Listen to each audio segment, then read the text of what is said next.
হাটহাজারী বড় মাদ্রাসা থেকে বলা হয়েছিল 2 ঈদের বাইরে ঈদের বহু বচন নাই, বলে ঈদানে আছে কিন্তু ঈদের বহু বচন আয়াত নাই। কি পরিমাণ জাহেল হলে, কি পরিমাণ গন্ডমূর্খ হলে, জাহেলে মুনাক্কাবে গায়রে মুফিদ হলে এই ধরনের কথাগুলো বলতে পারে। যারা নবীর মিলাদুন নবীর বিরোধিতা করত, এখন দেখলাম তারা জাতীয় মসজিদে ভিড় করে ঈদে মিলাদুন নবী প্রোগ্রাম করার জন্য। কথা বলেন, জোরে বলেন। যারা ঈদে মিলাদুন নবীর বিরোধিতা করছে, ঈদে মিলাদুন নবীর বিরোধিতা করা যায় বাহিরে মাঠে ময়দানে, আর ঈদে মিলাদুন নবীর ব্যানারে পিছনে রেখে ঈদে মিলাদুন নবীর খাতায় সই করে টাকা এনে সংসার চালানো যায়, এটা বেদাত হয় না। ঈদে মিলাদুন নবী বেদাত, কিন্তু ঈদে মিলাদুন নবী উপলক্ষে 15 দিন ব্যাপী বই মেলা, ওই বই মেলা নিজের বই বিক্রি করে টাকা ইনকাম করা যায়। হুজুরকে যদি ফোন করেন, হুজুর ঈদে মিলাদুন নবী অনুষ্ঠান করব চট্টগ্রামের অমুক মসজিদে, হুজুর বলে তোমরা গরম সুন্নি, তোমাদের এগুলো করবো না, আমরা বেদাত, এগুলো করা যাবে না। হুজুর না না চট্টগ্রামে করবো না, 1 ঘন্টা পর ফোন দেন জাতীয় মসজিদ বাইতুল মুকাররমে করবো, বলে তাহলে জায়েজ, এটা বড় মসজিদ, হাদিয়াটা বাড়াই দিও আর সময়টা ঠিক মতো দিও। যেটা চট্টগ্রামে না জায়েজ সেটা জাতীয় মসজিদ বাইতুল মুকাররমে কেমনে জায়েজ হয়? আবার কেউ কেউ মনে করছে না দেশে করা যাবে না, দেশে অনেক বিরোধিতা করছি, বিদেশ থেকে ফোন আসছে, স্যার সাহেব আমরা মালয়েশিয়া একটা ঈদে মিলাদুন নবী অনুষ্ঠান করতে চাই, বলে কোনো সমস্যা নাই, ওটা বিদেশ তো ওটা করা যাবে। দেশে না জায়েজ, বিদেশে কেমনে জায়েজ হয় আমার বুঝে আসে না। আবার নতুন নতুন ফতোয়া দেয়, কয় নবীর জন্ম তারিখে ঠিক নেই। দেখেন নবীর জন্ম তারিখ নিয়ে ওদের ভেজাল। বুঝলাম নবীর জন্ম তারিখ ঠিক নাই, নবীর জন্ম তারিখ ঠিক নাই মানে কি? ইখতিলাফ তো থাকতেই পারে। কথা বলেন। কেউ বলেছেন নবীর জন্ম সাল হলো 570 খ্রিস্টাব্দে, বলেন নবীর জন্ম সাল কত? 570 খ্রিস্টাব্দে। নবীর জন্ম নিয়েছেন সোমবার, এটা সহিহ হাদিস দ্বারা প্রমাণিত। সুবহানাল্লাহ বলেন। সহিহ মুসলিম প্রথম খণ্ড 364 পৃষ্ঠা 1162 নম্বর হাদিস। আবু কাতাদা আল আনসারী রাদিয়াল্লাহু তাআলা থেকে হাদিসটি বর্ণিত। সুইলা রাসূলুল্লাহ সাল্লাল্লাহু আলাইহি ওয়াসাল্লাম আন সাওমি ইয়াউমিল ইসনাইন, নবীকে সোমবার দিন রোজা রাখা সম্পর্কে জিজ্ঞেস করা হলো। নবীজি বলেন সোমবারে রোজা রাখো। ফিহি উলিদতু, সোমবার আমি নবীর মিলাদ, নবীর জন্ম কি বার? নবী বলেন শুধু জন্ম নয়, বরং সোমবারে আমার ইন্তেকালও বটে। সোমবারে আমার প্রতি সর্বপ্রথম ওহী নাজিল হয়েছে।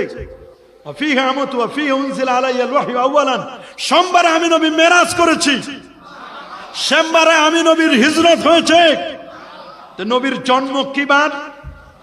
সাল কোনটা? 570 হাতি সাল।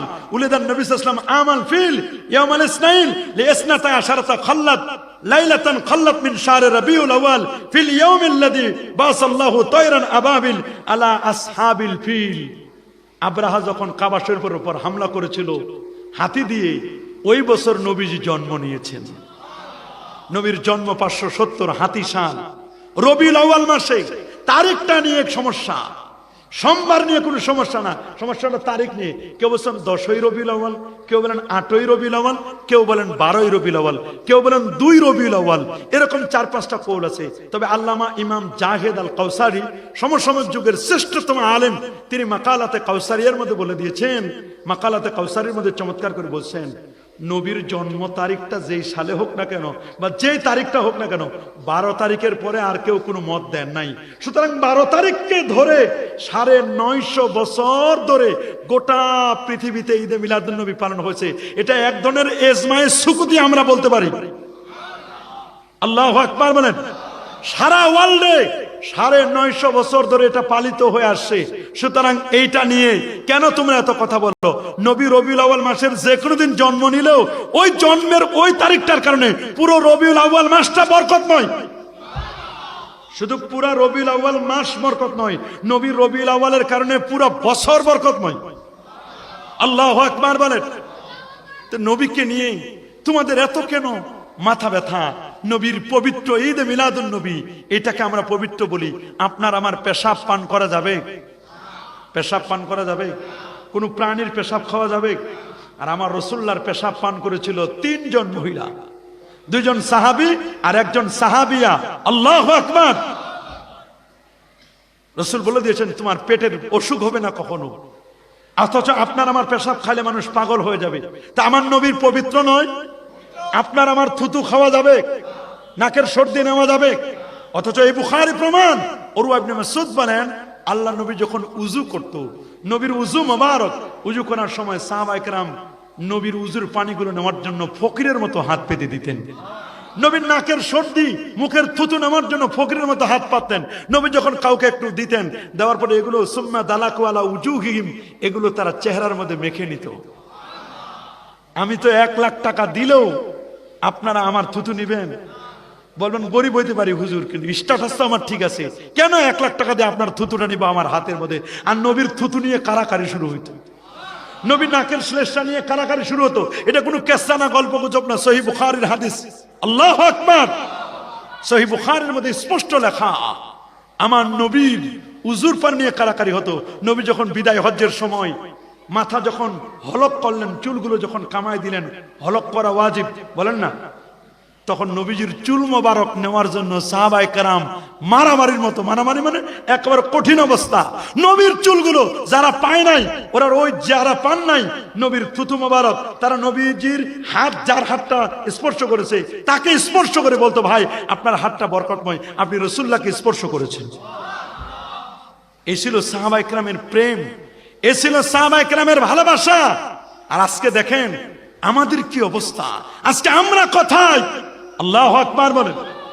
আপনি চিন্তা করতে পারবেন না আমার নবীকে নিয়ে তারা কত বাজে বাজে মন্তব্য করে, কিন্তু ওরা জানে না আমার নবীর স্ট্যাটাস, নবীর মর্যাদা, নবীর চারিত্রিক গ্যারান্টি দিয়েছেন কে?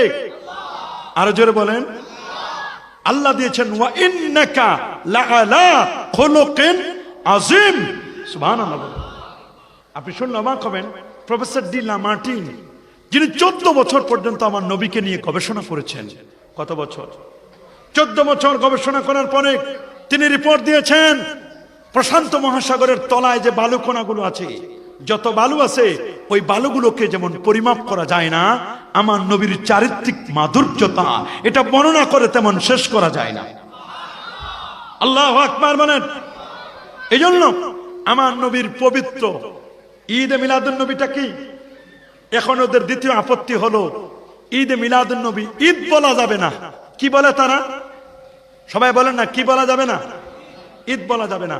আমরা বলি পারিভাষিক অর্থে ঈদ হলো দুটো, একটা হলো ঈদুল ফিতর আর একটা হলো ঈদুল আযহা। এই দুই ঈদ, এটা শরীয়তের পারিভাষিক ঈদ। এই ঈদের নামাজ আছে, এই ঈদের খুতবা আছে, এই ঈদের জন্য সদকাতুল ফিতর এবং কুরবানি আছে। এই ঈদের দিন রোজা রাখা হারাম। এই ঈদের দিন রোজা রাখা কি? কিন্তু এই দুই ঈদ ছাড়া শাব্দিক অর্থে আরো ঈদ আছে না? আছে না? যেমন জুমার দিন, এটা ঈদ না? বলেন না, জুমার দিন ঈদ নয়, অথচ জুমার দিন কি রোজা রাখা যাবে না? যাবে কি যাবে না? জুমার দিন ঈদ, আরাফার দিনও ঈদ। আরাফার দিন আপনারা রোজা রাখেন না? সৌদি আরবে যখন আরাফা, আমরা আমাদের দেশে রোজা রাখি না? রাসূল বলেছেন ইয়াউম আরাফা সিয়ামু ইয়াউম আরাফা, আরাফার দিনে রোজা। আহতাসিবু আলাল্লাহ আইকাফিরা সানাতাল্লাতি ক্বাবলা ওয়াস সানাতাল্লাতি বাদা, আল্লাহ পূর্বের এক বছর পরের এক বছরের গুনাহ আল্লাহ মাফ করে দেন। তা আরাফার দিন রাসূল ঈদ বলেছেন, সুনান তিরমিজি 773 নম্বর হাদিস, ইয়াউম আরাফা ইয়াউমুন নাহার ওয়া আইয়ামুত তাশরিক ঈদুনা আহলাল ইসলাম। এখানে 5টা দিনকে রাসূলুল্লাহ ঈদ বললেন। দেখেন এরা বলে ঈদ নাই নাই নাই, এটাকে ঈদ বলা যাবে না। অথচ ঈদে মিলাদুন নবী, নবীর জন্মবৃত্তান্তের দিনটাকে ঈদের দিন বলেছেন এই পৃথিবীর প্রায় 12 থেকে 15 জন মুজতাহিদ ইমাম। দেখেন আল্লামা মোল্লা আলী কারি রাহিমাহুল বারি, যিনি মিরকাতুল মাফাতির লেখক, 1014 হিজরির তিনি আলেম, তিনি বলেছেন কুল্লু ইজতিমাইন লিসুরুর ঈদুন লিআউদিস সুরুর, খুশি উদযাপনের নিমিত্তে আয়োজিত যে কোনো সমাবেশকে ঈদ বলা হয়। বলেন আল্লাহু আকবার। জাতীয় মসজিদ বাইতুল মুকাররমের খতিব ছিলেন ঢাকা আলিয়ার প্রাক্তন হেড মুহাদ্দিস ছিলেন, হেড মাওলানা। তিনি বলেছেন কাওয়াইদুল ফিকহের 395 পৃষ্ঠার মধ্যে, ওয়াল ঈদ কুল্লু ইয়াউমিন ফিহি জামুন আও তুসকারু লিজি ফাদলিন, কোন মর্যাদাবান ব্যক্তির স্মরণের দিনটা, এটা ঈদের দিন। আচ্ছা আপনারা বলেন তো, এই পৃথিবীতে আমার নবীর চেয়ে মর্যাদাবান আর কেউ আছে? তা আমার নবীর জন্মদিন কি আমরা স্মরণ করব না? এক্ষেত্রে একটা কথা শোনা যায়, সেটা কি? ওরা বলে ঈসা রুহুল্লাহর জন্মদিন পালন করে খ্রিস্টানরা। কারা? ঈসা নবীর জন্মদিন পালন করে কারা? তোমরা তো ঈসা নবীর জন্মদিন যেমন খ্রিস্টানরা পালন করে, তোমরা তো ওইটার আদলে ওই রকম তোমরাও তোমাদের নবীর জন্মদিন পালন করো। মনে রাখবেন, কোন বিষয়কে বেজাতির সংস্করণ বা বেজাতীয় অনুকরণ হবে তখন, বেজাতীয় অনুকরণ হবে তখন যখন ওদের সবগুলো আমরা হুবহু অনুকরণ করব। কথা বলেন? আচ্ছা আপনারা বলেন, ঈসা রুহুল্লাহর যে খ্রিস্টানরা জন্মদিন পালন করে, ঈসা রুহুল্লাহর জন্মদিন পালন করতে গিয়ে ওরা যা করে, আমরা আমার নবীর জন্মদিন পালন করতে গিয়ে কি ওই রকম করি? তো ওদের সাথে তোমরা কেন আমাদেরকে তুলনা দাও? দলিল দাও, মান তাশাব্বাহা বিকওমিন ফামিনহুম। ওরা কি করে? ওরা ঈসা নবীর জন্য একটা মূর্তির মতো বানায়, চতুর্দিকে মোমবাতি দেয়, হ্যাপি বার্থডে টু ঈসা এরকম বলে তারা। ঈসা মসিহকে তারা এভাবে বলে। এরপরে তারা ঈসা নবীকে আল্লাহর বেটা বলে। আমরা কি আমার নবীকে আল্লাহর বেটা বলি? তা আমরা কি আল্লাহর নবীর সম্মান গাই? কথা বলেন? আমরা কি নবীকে কখনো খালেক বলেছি? নবী হলেন সাইয়্যিদুল খালায়েক ওয়াল বাশার, সৃষ্টির সেরা হচ্ছে আমার নবীজি। আল্লাহু আকবার বলেন। তো ওরা নামাজও পড়ে না, খ্রিস্টানরা, তাদের কোনো ইবাদতও নাই। ওরা ঈসা রুহুল্লাহকে আল্লাহর বেটা বলে সম্বোধন করে, তার মাকে আল্লাহর স্ত্রী বলেছে, নাউজুবিল্লাহ। ওরা দা থিওরি অফ ট্রিনিটি, তৃত্ববাদে বিশ্বাসী। ওদের সাথে আমাদের কোনো তুলনা চলে? তোমরা কেন বলো যে জন্মদিন পালন করা এটা খ্রিস্টানদের অনুসরণ হয়? নো, যদি এরকম অনুসরণ বলো তাহলে তো আমরা বলবো আশুরার রোজাও তো ইহুদিদের অনুসরণ। বলেন না, আশুরা রোজা কাদের অনুসরণ? কারণ এই বুখারীর হাদিস আমি আপনাদেরকে শোনাবো, 4802 নম্বর হাদিস সহিহ বুখারীর। আল্লাহ নবী যখন মদিনা শরীফে গেলেন, মদিনা শরীফে যাওয়ার পরে আল্লাহর হাবিব গিয়ে দেখলেন ইহুদিরা রোজা পালন করছে। কারা? বলেন। নবীজি জিজ্ঞেস করলেন, লিমা তাসুমুনা হাদাল ইয়াউম, তোমরা কেন আজকের দিনে রোজা পালন করো? ওরা বলল, আপনি জানেন না আজকের দিনে আনজাল্লাহু মুসা ওয়া কওমা, আমাদের নবী মুসা কালিমুল্লাহকে এবং তার সম্প্রদায়কে ফেরাউনের কবল থেকে, আযাব থেকে, জুলুম থেকে আল্লাহ আমাদেরকে মুক্তি দিয়েছিলেন। ওয়া গাররাকা ফিরাউনা ওয়া কওমাহু, ফেরাউন এবং তার কওম সম্প্রদায়কে লোহিত সাগরে আল্লাহ ডুবাইয়া চুবাইয়া মারছিলেন।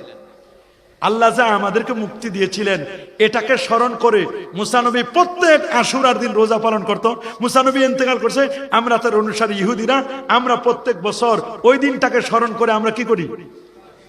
তো রাসূলুল্লাহ বলেন, শোনো, তোমরা মুসা নবীকে ভালোবাসো, মুসা নবীকে অনুসরণ করো।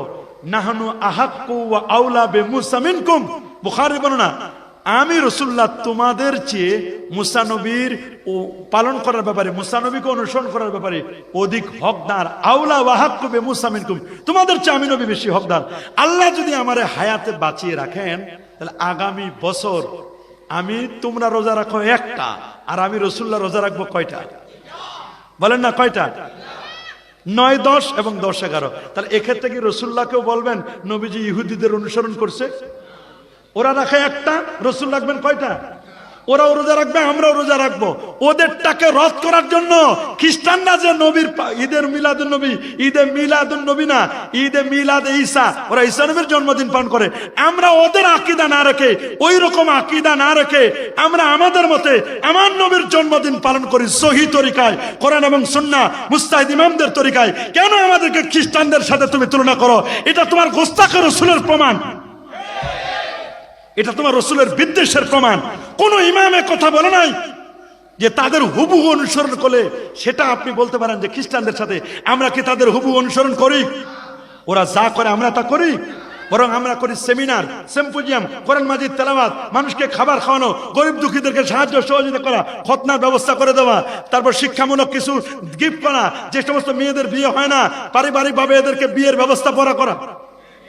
কথা বলেন, গরিব দুঃখীদেরকে সাহায্য সহযোগিতা করা, আলেম ওলামাদেরকে ডেকে বুখারী শরীফ খতম, রাসূলুল্লাহর 7,500 হাদিস এখানে খতম করা হয়, কোরআন মাজিদ খতম করা হয়, মানুষদেরকে একটু তাবারুক দেওয়া হয়, এখানে দোয়া হয়, মা বাবার জন্য ইসালে সওয়াব করা হয়, এতগুলো নবীর জীবনের উপর আলোচনা হয়। আমরা করি এই তরিকায়, তোমরা বানাই দিয়েছো আমাদেরকে খ্রিস্টানদের তরিকায়, তাহলে তোমরা তো আমাদের সাথে দুশমনি করছো।